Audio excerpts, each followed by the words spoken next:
Hi, this is John. This is the books I put out by a teeny tiny company I have called Litchfield Literary Books, LLR Books. And I put together a lot. A lot of them are my books. A lot of them are organized crime books. You can just kind of fast forward through this to hit whatever serves your, whatever you like, you know. There's a lot of literature in here. There's Irish history in here. There are religious books for children. One or two for adults. What Would Jesus Do is one of those. Book of quotes from people I admire. Ancient Greek history. And then there's some of the great writers I've reproduced. You can reproduce these books after, some ridiculous length of time. 50 years or something like that. So here, I don't know, maybe it's 100 years. So a book that was published in 1922 is now in the public domain. I think The Great Gatsby is an example of that. So you can republish that if you like. First book you'll see there's No Time to Say Goodbye. It's my autobiography. Below me is my dog yawning. Can you hear that? Shh, baby. Let me. He again lives under my desk. So anyway, it's No Time to Say Goodbye. It's about growing up in foster care from 1955 when I was born through, I think it was 1972 when I walked the hell out. It gets great reviews. I'm very, very proud of the book, and people write to me and they read the book from the point of view when I was a teenager is what I was writing about. I'm an old man now, and they write in and they say, "Are you okay? Because I can send you some money." You hear awful things about the world and there are a lot of terrible, but you know what? There's a lot of damn good people out there too, and they offer me to come and live in their house because they've got room, and they're pretty good. I'll skip It's Not Okay to Be a Foster Kid. That was meant, it's just a compilation of facts about what really is going on in the goddamn foster care system. It's a national tragedy, what is going on. It's terrible. It's really awful. 500,000 kids a year graduate, fall out of the system, and become a social problem, really. We could solve that social problem by taking care of those kids. It's not their fault, which you well know, but Behind the Monuments, the short stories about Washington, D.C. I enjoyed writing this book. It's about real people that I came across in my 3 decades living in D.C. Imago Summer is about growing up in New England one particular summer. True story, too, oddly enough. Our Town, about Ansonia, Connecticut, where I grew up. The Connecticut Mafia is about, the Connecticut Mafia. It's a story about not only mob stuff, but organized crime was probably a better name for this book. There's a lot of, and not all of it was Italian. There's the Irish mobs. There was a black guy who ran organized crime in Bridgeport, Connecticut in 1910, 1920, I think. So I tried to be fair in my coverage. When Capone's mob murdered Toohey, in photographs, that horrible, horrible name belonged to that goddamn publisher who put the book out originally. My name for this book was The Last Gangster. Isn't that a better name? Roger Toohey really was the last gangster, because after him, it was the only ones left running around were those independent guys like John Dillinger, bank robbers. But Toohey was a gangster's gangster, and he was the last one to get jailed, and the last one to die in 1959. It's a hell of a good story. Even if you don't want to hear about it, I'll tell you very quickly. Roger Toohey was an Irish, he and his brothers were Irish gangsters. They ran Prohibition. They got into a tiff with the Capone mob. It was one thing after another. John Factor, who was the stepbrother of Max Factor Cosmetics, if you're familiar,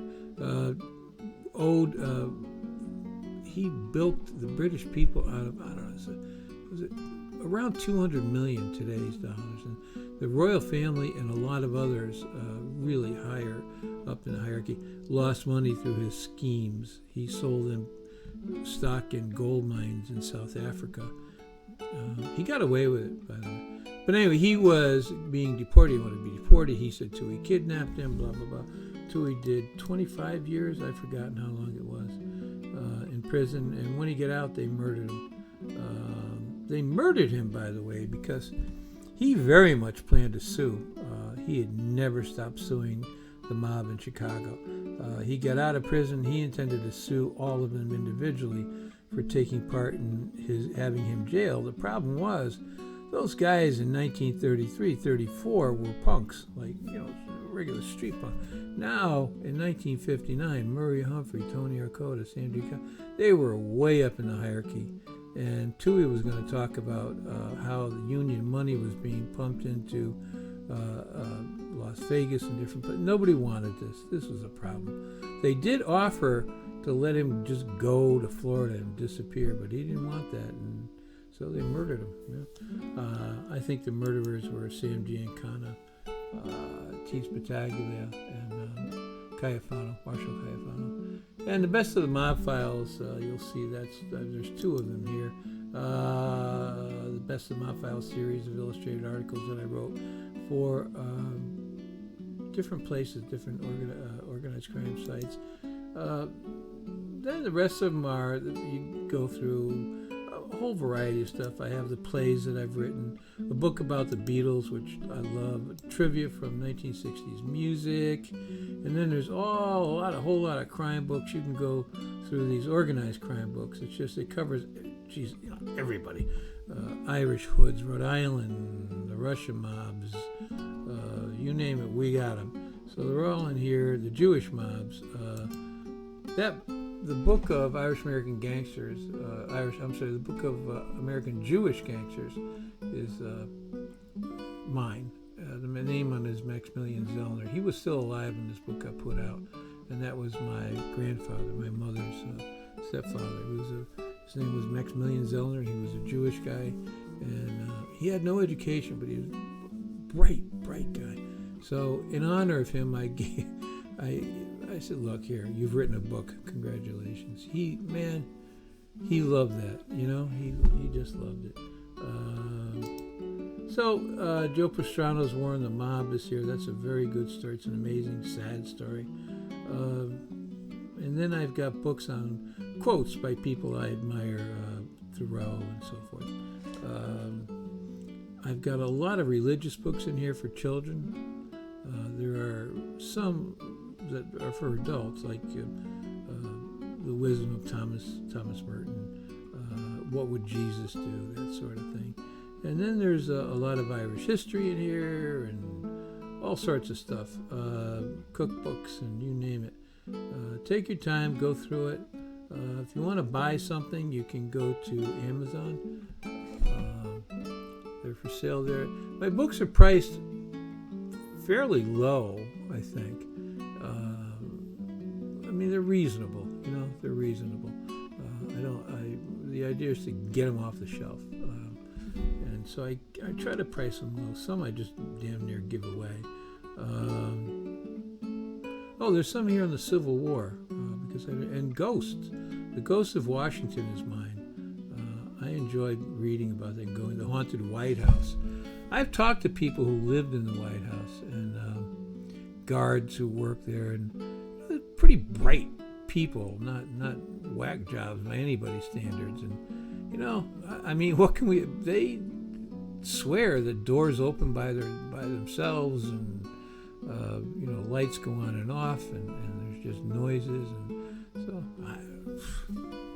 who knows? I don't know.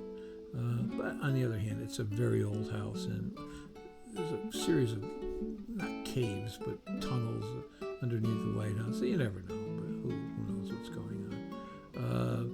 The book I'm really proud of is On the Waterfront, and that's here, The Making of a Great American Film.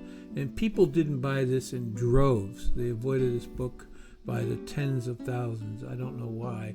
It was I don't think it's a bad book. I just don't think people have an interest in that film. The film has made around $150 million at this point.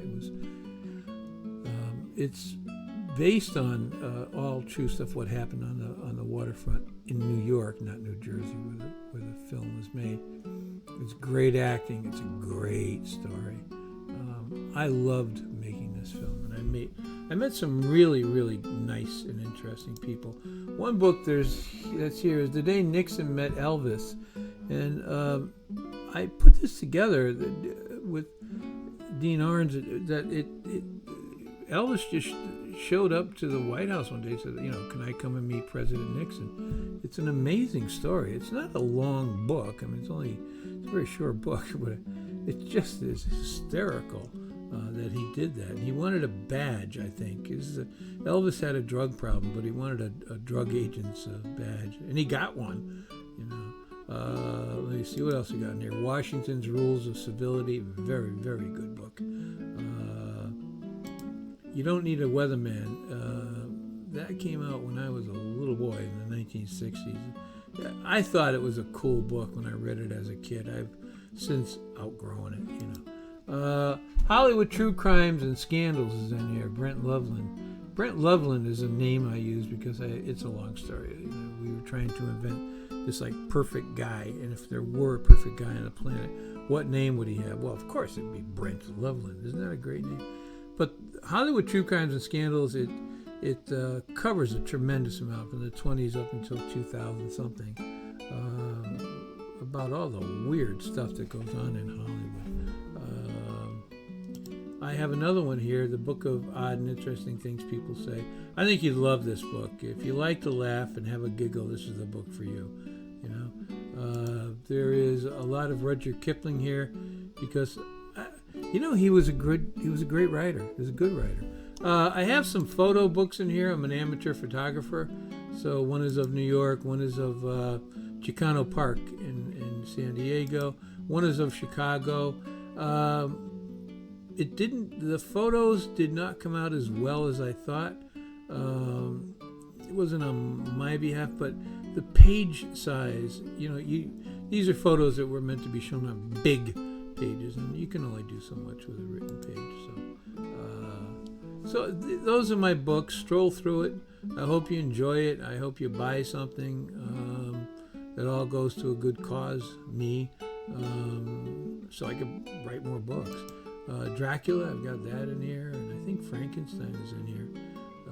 And then I've got stuff on the battles. John Brown's raid on Harper's Ferry. I now live in the next town to Harper's Ferry. And if you ever have a chance, go on down to Harper's Ferry, take a look around. The bullet holes are still there for this battle. It was an amazing battle, too, by the way. He figured, John Brown, figured that, the townsfolk would just fold up and run. Well, they didn't. They got guns and they fired, and they were the cause. They were the cause, and nor did the slaves that were there, slip over to his side. West Virginia in those days was part of Virginia, and so slavery was still legal. It's a hell of a story. I was talking to a guy the other day. He said, well, John Brown was perfectly sane. There was nothing wrong with what he did. And I thought, no, John Brown was crazy. One of his sons, maybe even two of his sons, was killed during this. And so it depends. Yeah, I don't know. He brought up a good point. I mean, he had tried everything to stop slavery. There's no way it was going to end. An uprising was needed. I don't know. It's something to think about, isn't it? Anyway, there's quite a few books on the Civil War in here. The Red Badge of Courage by Stephen Crane, who I read a great deal about, and I went out and got this book and republished it because I heard some reports about Steve Crane when he was a news reporter, and he did a lot as a news reporter. He was a crusader, and thank God for him. There's quite a few book stories nearby. Fitzgerald. I've got to go get more, but the ones that are here are good, and I hope you enjoy those. The Art of War is here. I can never seem to remember it was in the book, so it never really had a big lasting effect on me. The quotable Leaves of Grass is here. What I did, the Leaves of Grass, the book that Whitman wrote, it's just, oh my God. I mean, it's almost impossible to just read head on. So I took the best parts of it and put it here. Much easier on the brain. And then the Book of Irish Recipe, Books of Irish Jokes, I love. That's here as well. The books of John F. Kennedy. There is Leaves of Grass, by the way. I think I have that in here. So I will leave you there to peruse this and enjoy yourself. All right? Okay. Thanks. Bye-bye.